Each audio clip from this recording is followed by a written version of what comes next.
Hi, I'm Sunsweet Peach. Welcome to my channel. I'm going to talk a little more about my story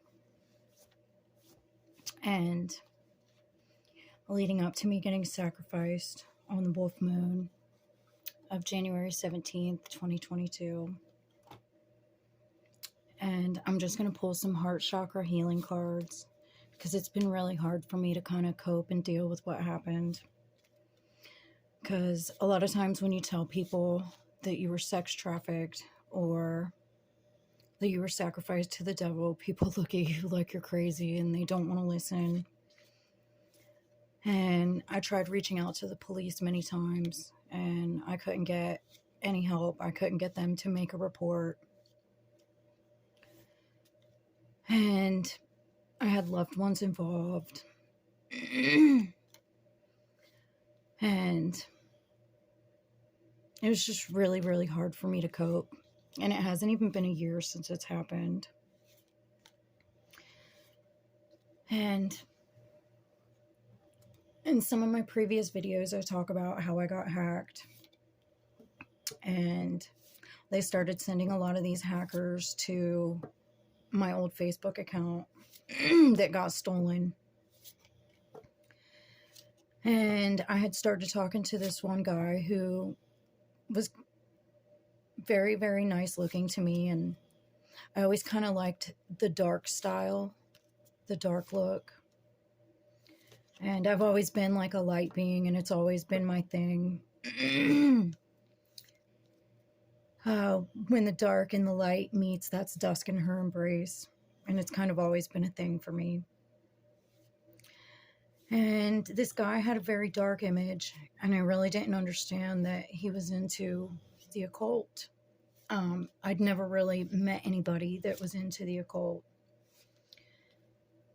And I thought him and I were really getting along, and he's the one that just kind of like ghosted me and like told me that money and things were more important on Thanksgiving while I sat with no food in my house.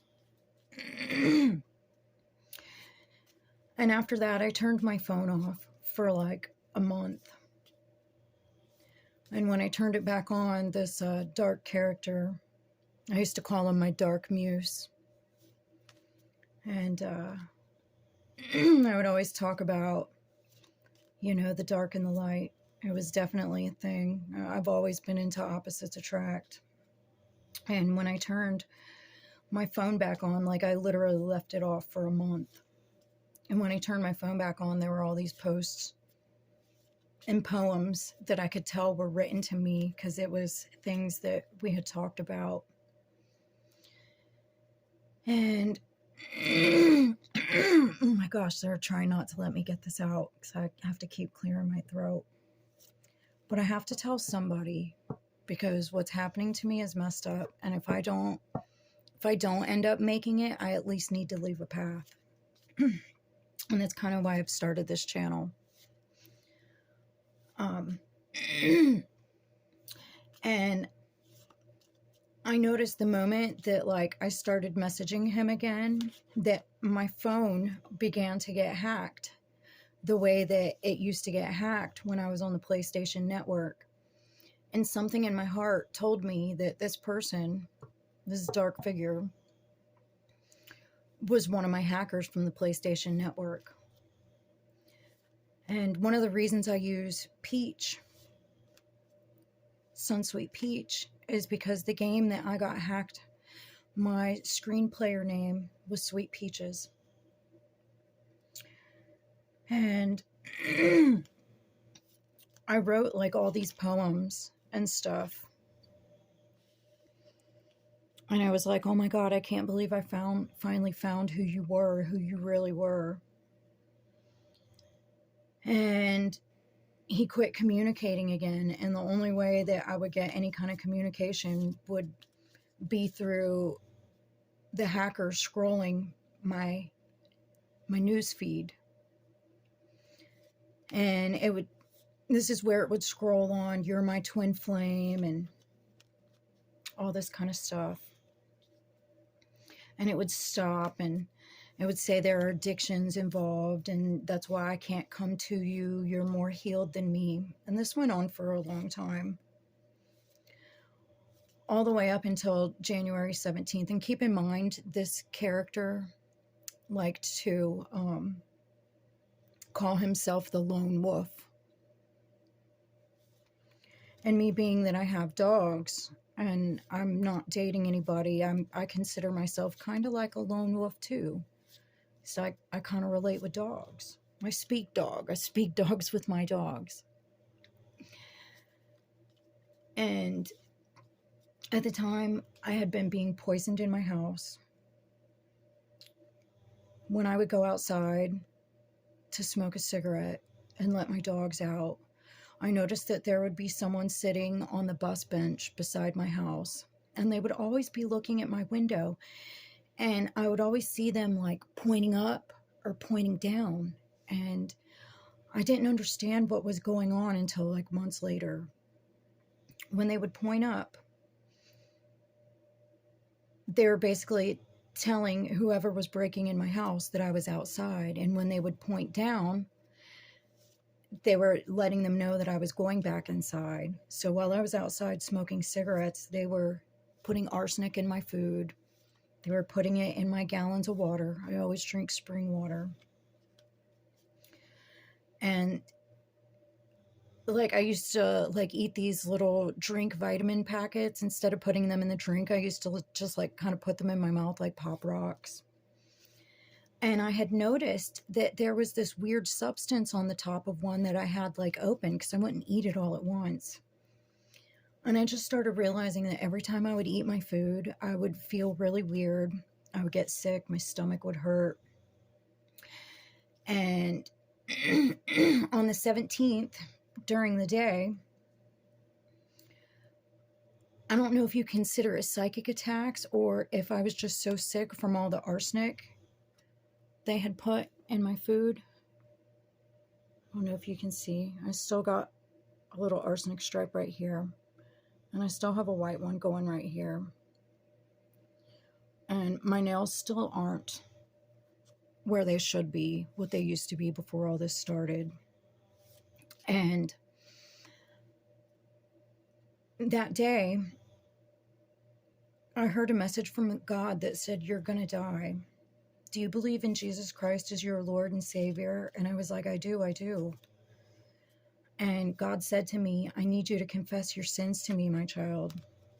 And I confessed my sins.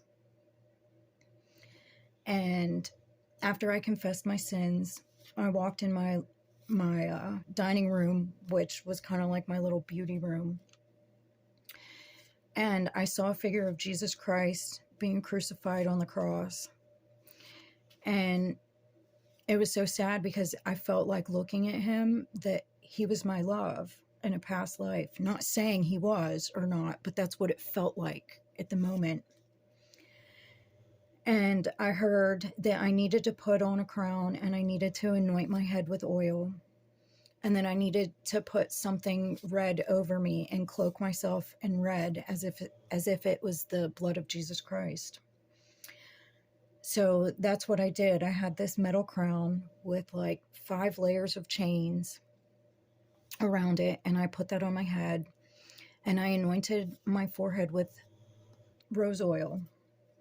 And I have this red blanket that I've had for like years, and I put it over my head and I wrapped my body in it because I could totally feel these people manipulating my chakras, and I could feel them building fear in me, and my heart would just like pound through my chest, and it had me like deathly scared. And I had this other red blanket that I laid on the couch, and then I was completely covered from head to toe in this other red blanket. And it was the only thing that would keep me from feeling all messed up and crazy from all the drugs that they were putting in my body. And that night before I went to sleep, that's when I looked out my window because I was like really freaking out because I could hear that they were smelling me through my window. And I heard intuition, I guess, that they wanted my organs, and that they could smell me, and that they could smell my fear, and that was what was drawing them all towards me. So I laid on the bed and I put my left hand over my heart, and I was trying to pull the anxiety and the fear out of my heart. And I put my right hand on my solar plex, and I pushed all that energy, the overflowing energy, the pounding heart chakra, the fear, and I pushed it down into my solar plex. And then I moved both of my hands lower to where I was pulling from my solar plex with my left hand and pushing into my sacral chakra with my right hand. And once I stopped feeling that in my solar plex and moved that energy into my sacral, then I did the same, and I lowered my hands, pulling from my sacral and then pushing back into my root. And keep in mind, I was laying in bed, so I couldn't technically like ground my feet like a root, but I visualized that my feet were rooting into the ground because I couldn't stand at this point. I was drugged so bad that I was just weak. And that's when I looked out the window and I saw all these angels standing around my house. They're about 15 to 20 feet tall. And I had this chain link fence.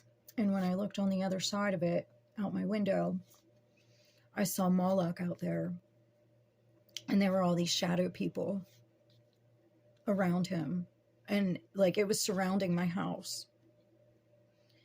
And I could barely keep my eyes open. And I had my grandmother's cross on. And eventually, I had fallen asleep. And when I started to fall asleep, I started seeing the seraphim angels coming down, and they were lifting me up. While this was going on, I could feel myself being beat. I didn't know what was going on, and it hurt like really bad. And when I got up to God in heaven and my grandmother said, "Oh my God, look what they did to her spiritual body. We have to heal her. You have to restore her soul." And I was put in this white box in heaven. And God literally intook me through his mouth. And I moved from his throat chakra down to his heart chakra, down to the solar plex, down to the sacral, down to the root. And then I moved all the way back up the chakras.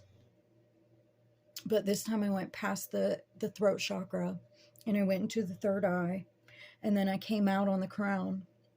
And when I came out of God's crown, he asked me if I wanted to stay or if I wanted to go. And I told him that it wasn't my time and that I wanted to go back to earth, that I loved my family and I wanted to be with my family. So God moved me back down his chakras, and I came out from the root chakra. And as I was falling out of the root chakra, again, I could feel like I was being beat. And through this time, while I was up in heaven, I could hear someone say, "Ooh, her feet taste like dog." And they were telling me that I was going to spend 1,000 years in hell, and that I'd better pack cold, that I would never see the light of day. And as I was going back down to earth, it felt like I was falling out of heaven. And I was hitting like houses and stuff on the way down. But really, I was feeling them beat me. And when I came to in my room at about 7 a.m., I had someone shake me and go, "Come with me." And I was like, "No, you hurt me. I want to stay here." And, but I couldn't move. And about an hour or two later, I got up out of bed and I couldn't stand on my feet. And I had bondage bruises on my ankles and my wrists. And I had these bruises under my armpits. And I had these bite marks all over my body.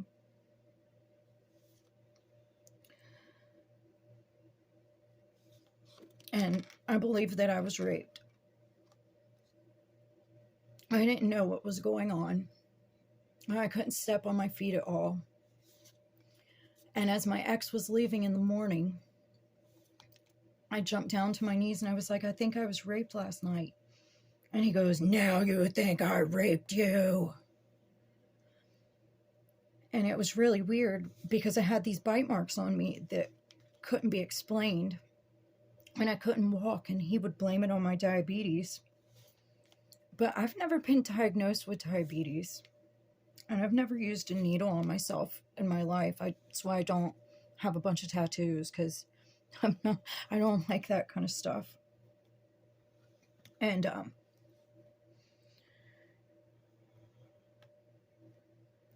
it was just like really scary, because I know my ex was involved in it, and while I was unconscious, I could hear other females and other men in the background. And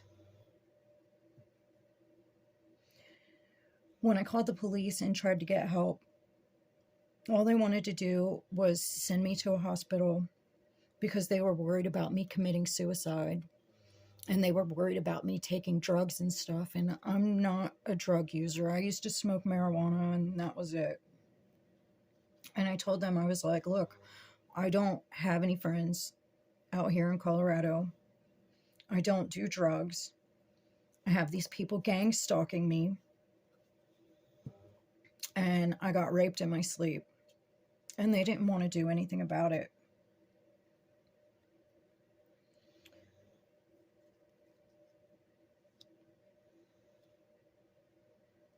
I'm sorry, this is really hard for me to talk about. And keep in mind, all this happened on Wolf Moon. And this character that I really liked was a very dark person.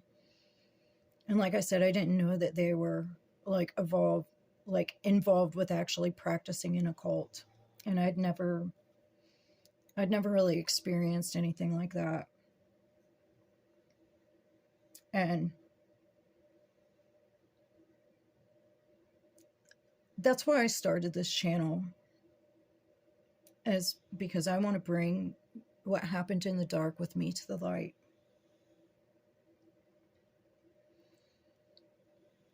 I know that this has happened to other people. I know I'm not the only person that this happened to. And I've tried to report this to the FBI, but the hacker network that got into my phone, every time I try to reach out, they block me from sending my report in. And just like today, when I went to the post office to drop off some sales from my shop, I get followed. And I can tell it's them. They make it known. They'll sit there and, if they're following behind you and you're at a stoplight, they'll scratch their chin with their middle finger when you're looking in the rear view so that you know that it's them. They're basically flicking you off and stuff. And the only person that really truly has my back on this is my mom. And that's why I moved home with my parents, was because it's the only safe place that I had. And I'm just at a place in my life where I can't be quiet anymore. And the really weird thing is, while all this was going on, what helped me realize what was happening to me is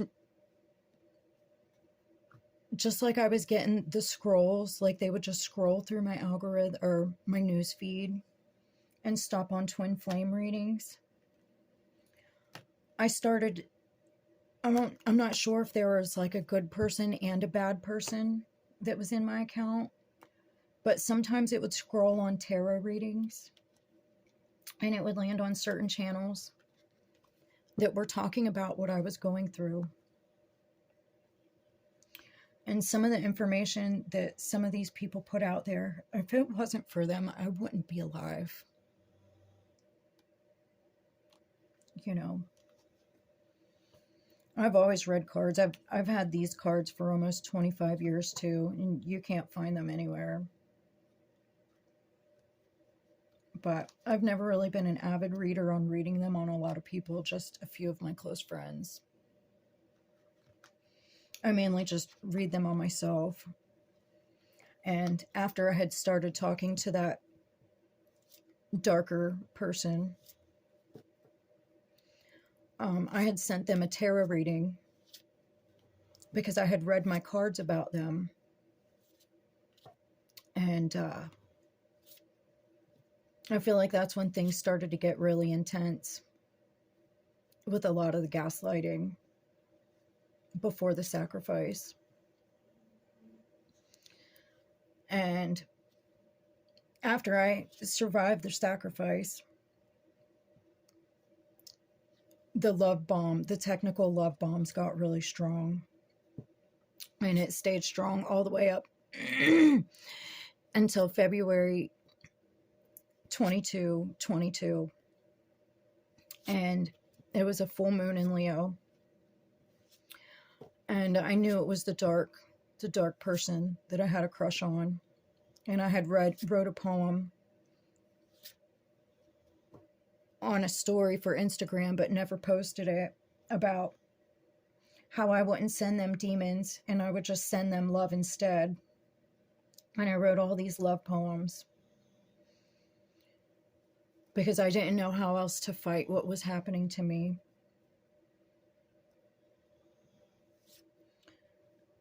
And that was during the same time that I did the photo shoot with me in the bathtub with the strawberry syrup, representing me taking Christ into my life.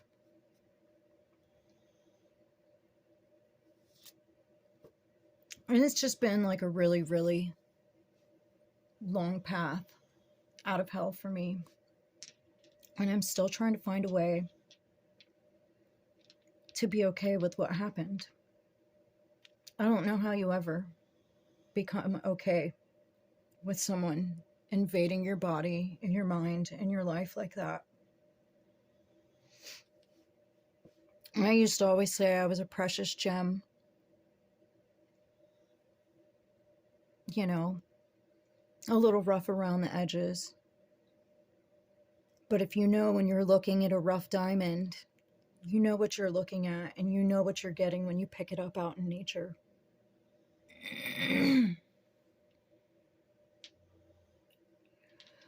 So these are some cards I pulled to help for healing.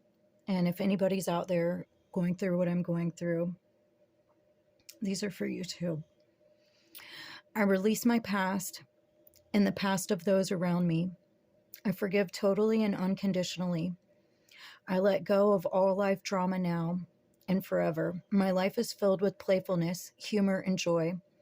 Whatever the circumstances, I use every moment as an opportunity to celebrate life.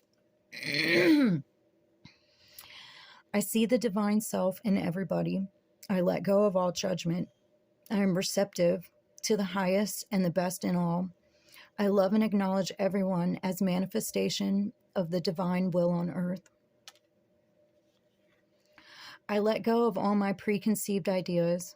I look at life and others in a new, balanced, open, and accepting way. God guides me in harmony and good judgment.